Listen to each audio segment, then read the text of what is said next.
Hi everyone, welcome back to our channel. So today in this video I'm going to show you how to make a bed in Infinite Craft. So let's get into the video. So open up Infinite Craft. Once you've opened up Infinite Craft, then we're going to start with earth. Earth.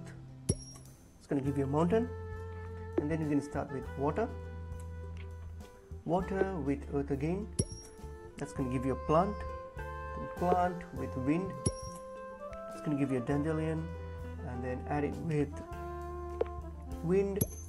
That's going to give you a seed. So now next we're going to get some fire, add it with wind. You get some smoke, add it with smoke again. That's going to give you a cloud, and then add it with seed. You'll get cotton. So now this cotton, add it with dandelion. That's going to give you a pillow.